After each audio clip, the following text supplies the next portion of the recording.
Lesigeze indaba zo-1KZN TV ifundelo samukeliso wanqulunga ngikubingelele mbukeli asikubhekele ihamba phambili osuku namhlanje. I-Action SA Ikhuleke Kwaphindangene uvaliwe wokuhlukunyezwa kwabesibhuda nezingane kanti-ke zizoqina Ezokuphepha Kulamaholidi.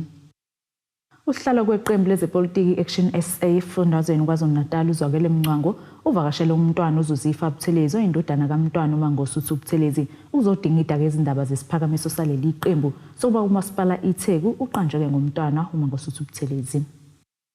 Usihlalo we-Action SA esifundazweni KwaZulu-Natal uzwakele Mncwango uvakashele Kwaphindangene ondini ukuyohlangana nomntwana uZuzifa Buthelezi ukuba badingide isiphakamiso sabo njenge-Action SA sokuba kuhlonishwe umntwana uMangosuthu Buthelezi ongasekho ngokuthi iqanjwe ngaye umasipala iTheku.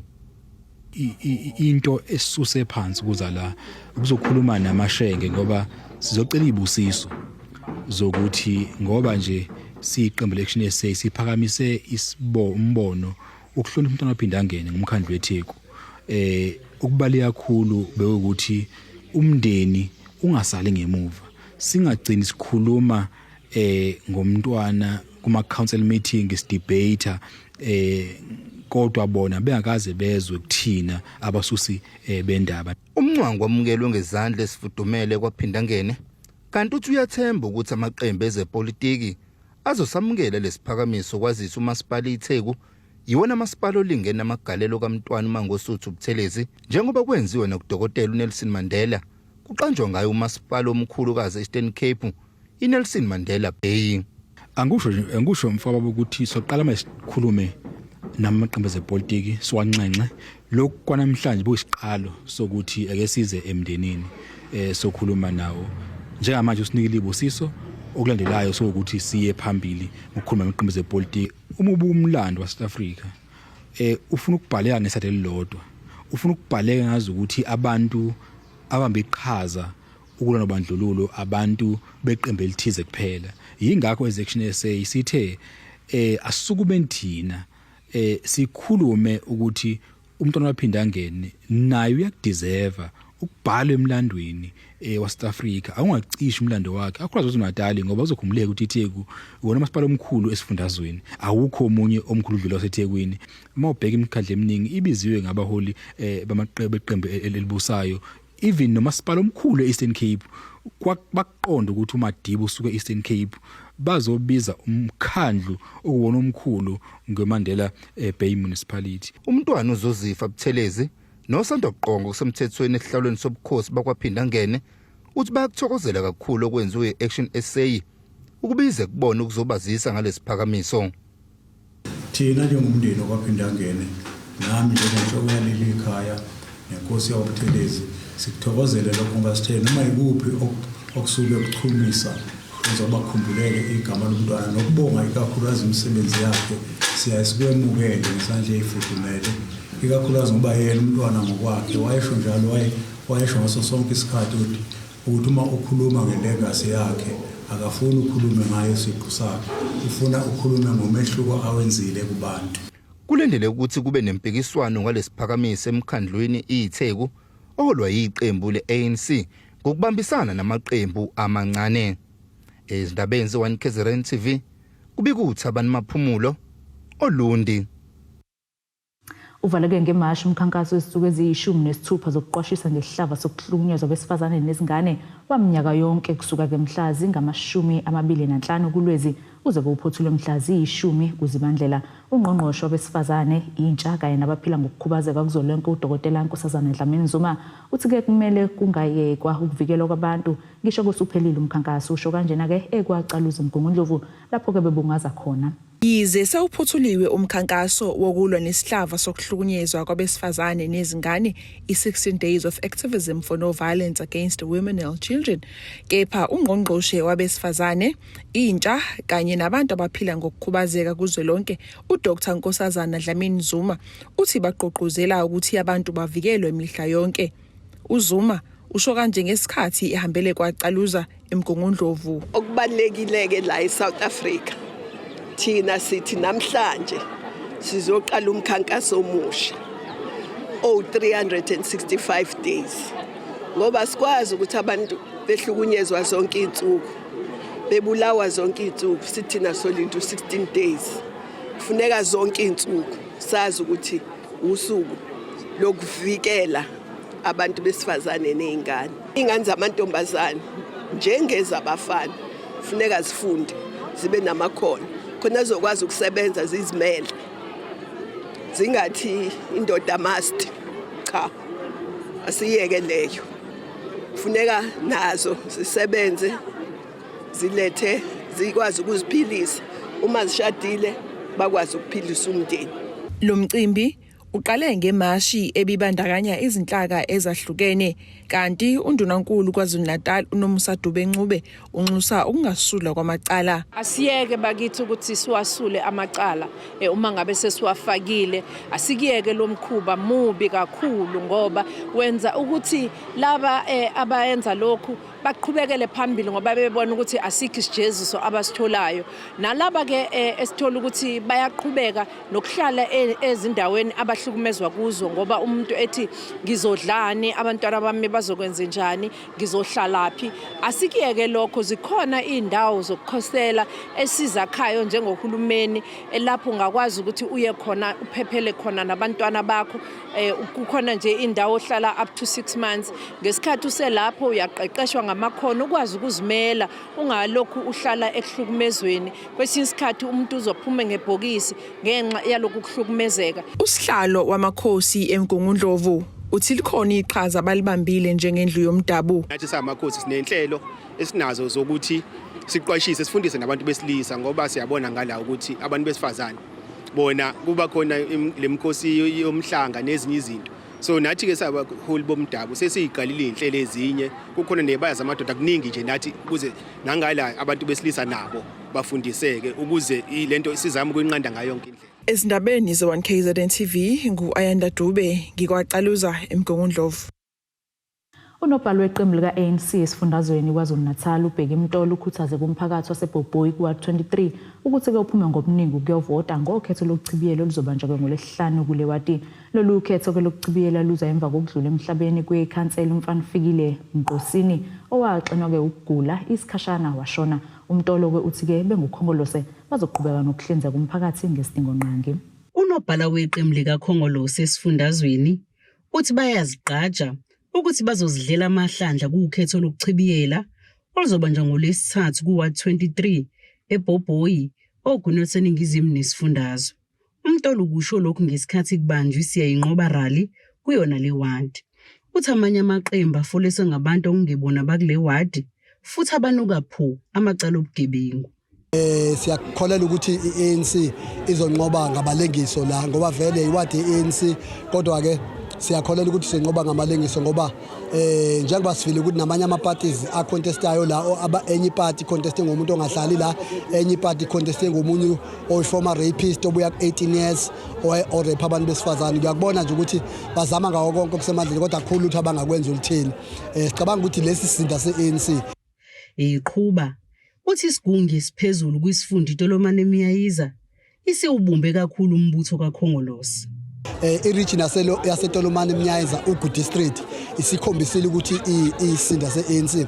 Okunye futhi ngikuqaphelile ukuthi i-REC isiwubumbe kakhulu umbutho uqinile kakhulu zonke inhlaka uhulumeni namakhosi sibonge kakhulu kumakhosi abekhona inkosi uNdwalane nenkosi yakaqwabe eMzumbe bebekhona ubona babasupporta uyabona ukuthi hayi indawo yeANC asishawa uvalo sicabanga ukuthi ngomhla ka 13 ngoLwesithathu magaba sekuphuma ama results iANC izinqoba ngamalengiso. Umtolo uthi bayaziqonda izinselele ezibhekene nomphakathi wakule ndawo njengoba ezinye zazo ukwesela amanzi, imigaqo nokunye kodwa bazoqhubeka nokuhlinzeka ngentuthuko.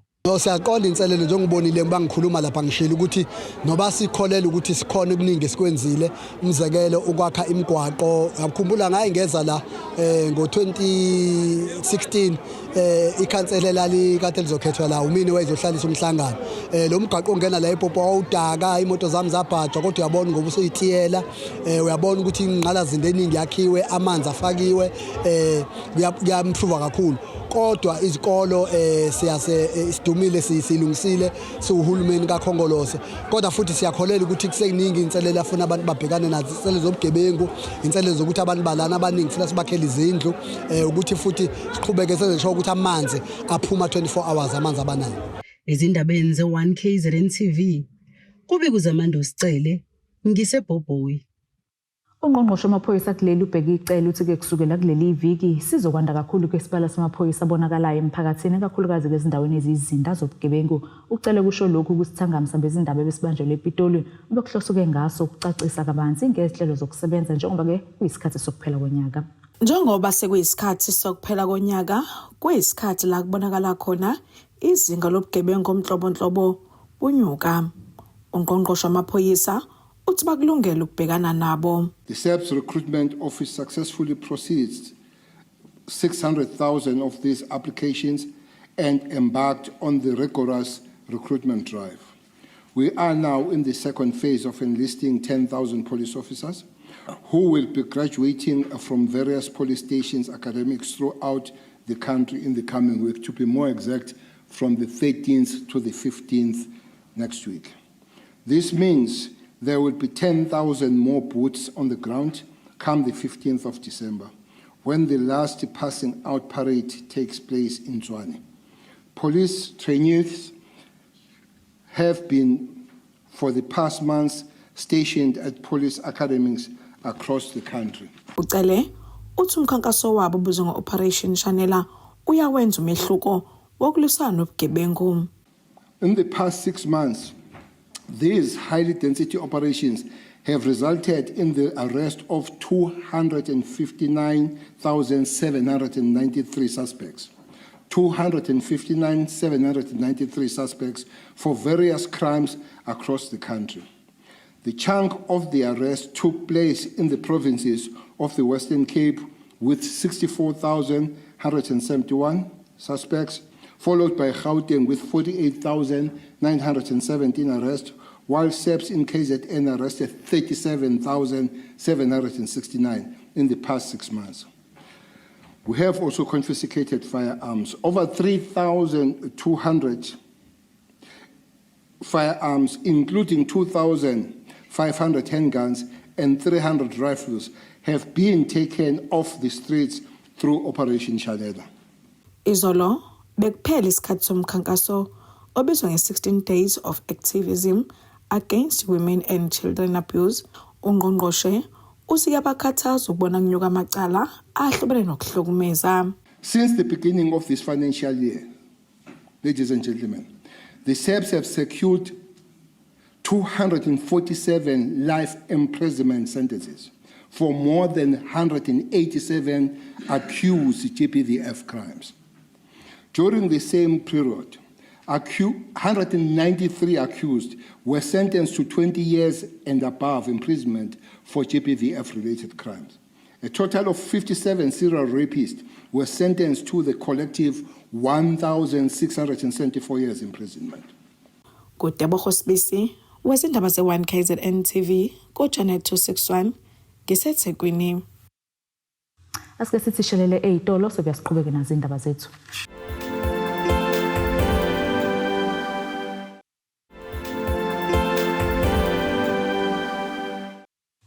Asikwamukele ngembukeli usabukela indaba zo1KZN TV nazi ke sithi zona ihamba phambili. I-Action SA Ikhuleke Kwaphindangene uvaliwe wokuhlukunyezwa kwabesibhuda nezingane kanti ke Zizoqina Ezokuphepha Kulamaholidi. Kuqhuqhuzelwe kwizitombi zakwaBhejane enseleni ukuba ke ziqhubeke nokuziphatha kahle nangalesi sikhathi samaholidi okuphela konyaka. Lezi intombi ke zibamba imashi zisuka enseleni lokushini zilibhekise enkantolo yenkosi kwaBhejane nalapho ke kufike kwaba nezikhulumo ezahlukene ezokuqhuqhuzela ukuziphatha kwazo. Izitombi ezingaphansi kwenkosi esizwe sokwaBhejane enseleni zitele amakhaza zaba ingxenye emashi okuqhuqhuzela ukuziphatha kahle kwazo ngalesikhathi sonyaka. Le mashi isuke ehholo elokushini enseleni ibheke enkantolo yenkosi yakwaBhejane.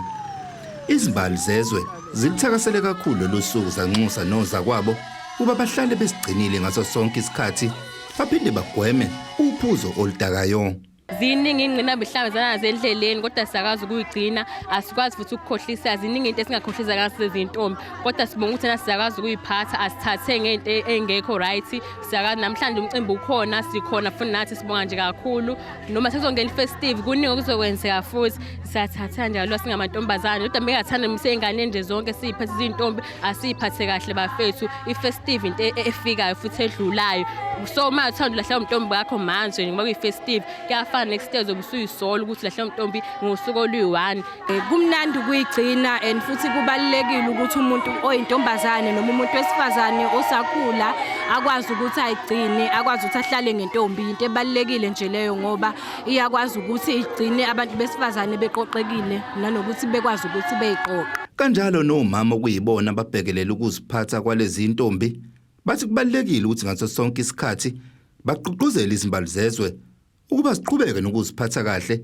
nakuba benesitselela ababhekana nazo. Siyacela nje nabazali abangakaboni ukuthi intombi kubaleke kangakanani ukuthi zigcine ubusha bazo ukuthi bayivumele intombi ukuthi zize emkhosini wentombi ngoba sihlangana njalo ngenyanga ukuthi sizobakhulisa labantwana sizobabona nokuthi basahamba ngayo yini indlela.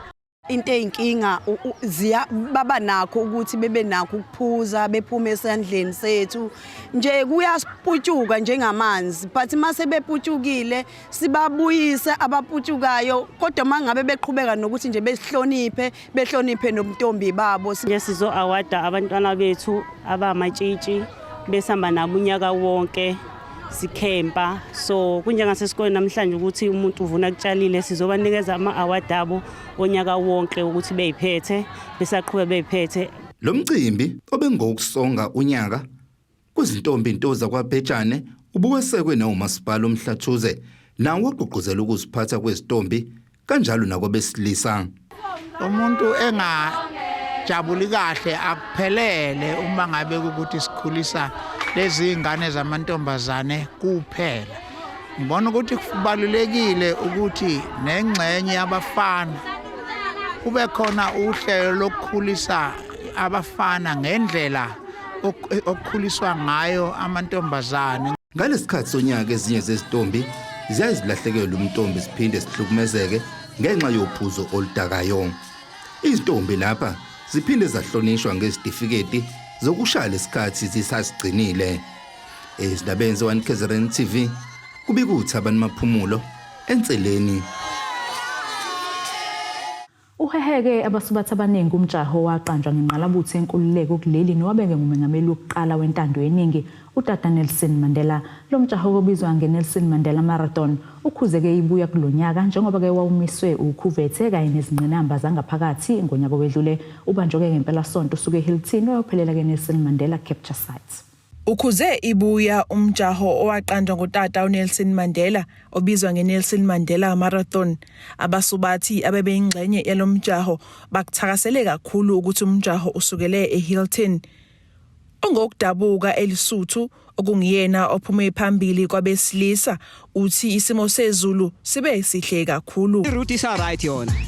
Kodwa ke namhlanje iweather ibe right pholile akushisi futhi ke namanje ayindlela ke ngendlela iorganize ngayo ibe right ngempela hayi akho lutho lisihluphile endleleni. Umehluko ukhona namhlanje omkhulu futhi umehluko ongibe nawo namhlanje. Imehluko kube yijim eke ngangijima kule minyaka eyadlula ngangiwina le race. Okwamanje namhlanje kube ne different enkulu kakhulu. Angijabule ngempela ngoba lolu suku nanegama nje lale race kumina kuyinto enkulu kakhulu ukuthi nami ngifaka isandla ngibe khona ngaziwe nami ukuthi kwakuthiwa kubungazwa leli langa leli gama nami ngafaka isandla ngaba khona. Kanti ophume phambili kwabesifazane uJanet Mbele uthi umjaho usezingeni eliseqopheleni. Ngijabule kakhulu uma ngabe ngifika kwistart ngibona ukuthi i-race ikwi-standard ngathi mengibuka ya kukhona abagijima basezingeni elikhulu.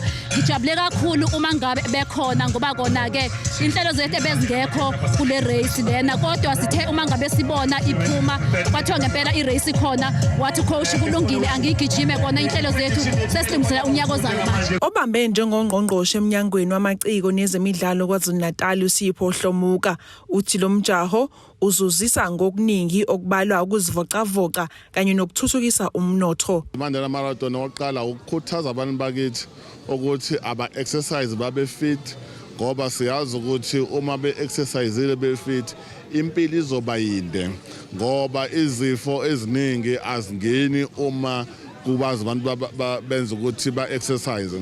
Lokho-ke kuzosiza lana kakhulukazi nento e-economy ngoba baningi abantu abacoming from different provinces even outside the country abazogijima eMandela Marathon. Uhlomuka ubonge inhlangano iKZN Athletics eyengamele imjaho kulesifundazwe. Sisukubonga kakhulu iAthletic Association ukuthi ibe yiphathi organizer le marathon ngoba kuyasiza lokho ukuthi siqhubeke sinxenxa abantu bakithi into emnandi this marathon is a non-racial marathon zonke inhlango zikhona umZulu umSuthu umXhosa uMpedi umlungu noma kuthiwa wonke umuntu ngoba isport yenye izinto ezenza ukuthi sihlangane sibe united. Lo mjaho ubuhlekene izikhawu ezimbili oku-21 kilometers kanye no-10 kilometers kanti yonke ibiphelela eNelson Mandela Capture Site. Ezindabeni ze-1 KZN TV ngu-Ayanda Dube ngisehawiki eMgungundlovu. Asiphinde futhi seyitolo siqhubeke nazo indaba zethu.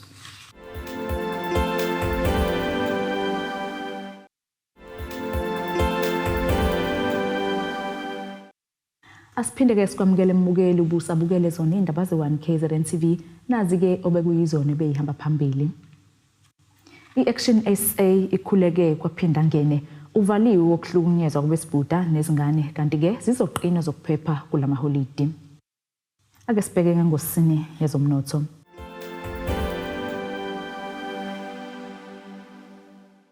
Irandi lakuleli lu-18.98 maqhathaniswa nedola laseMelika libo 23.81 maqhathaniswa nopondo waseBrithani libo 20.43 maqhathaniswa ne-euro lase-Europe igolide lona $1,999.18 ounce olungahluzwe wona $75.84 umphongolo. Ake sibheke kwezemidlalo. Uhlelo olusha lokugqugquzela ukwesekwa komdlalo wesibhakela kuleli libukeka luthela izithelo ezinhle.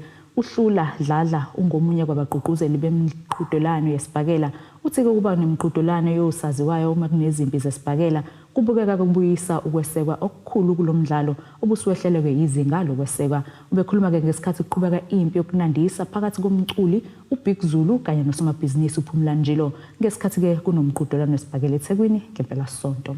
Ukwehla kokwesekwa komdlalo wamankomane esekholele ekutheni abengameli isibhakela kuleli kanye nabagqugquzeli baso bafuna ezinye izindlela ezingalekelela.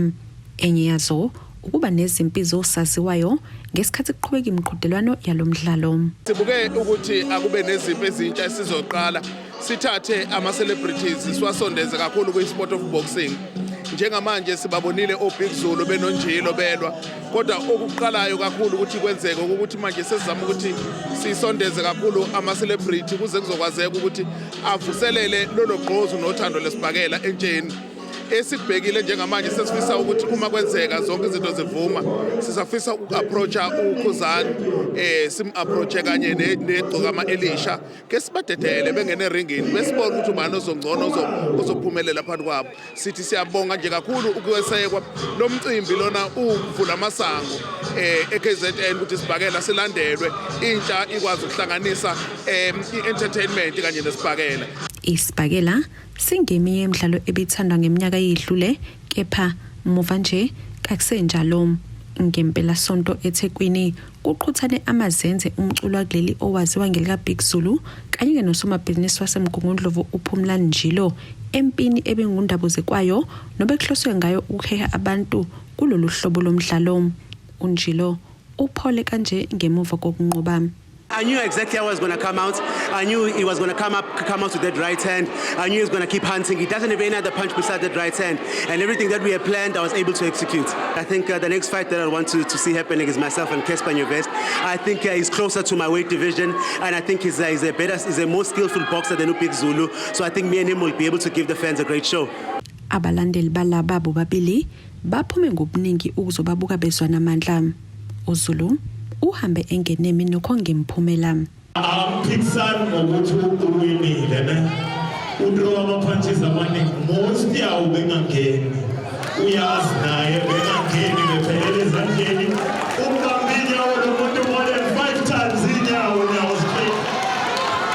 So uwina njani umuntu wenza kanjani yamasela. Abe Boxing South Africa bathi ke izimpi ezifuze lezi zisazobonakala. Going forward, you might see boxing collaborate ne Black Mambas. Kube khona umculi bese khona boxing so that sizokwazi ukuthi boxing si attract a more a new audience, not sibe ne traditional based support yet ngoba siyabona ukuthi sometimes siyafika ukhosa ama arena, but if we invite other sectors, entertainment, ama comedians, ekugcineni boxing izokwazi uku-attract abantu okade bengayijwayela begcine sebebe ama-supporters e-boxing. We are hoping to achieve that collaboration and innovation. Ezindabeni zwane KZN TV kube kuntombi khona mvubu eThekwini. Nasikisimo sezulu esingalindeleka.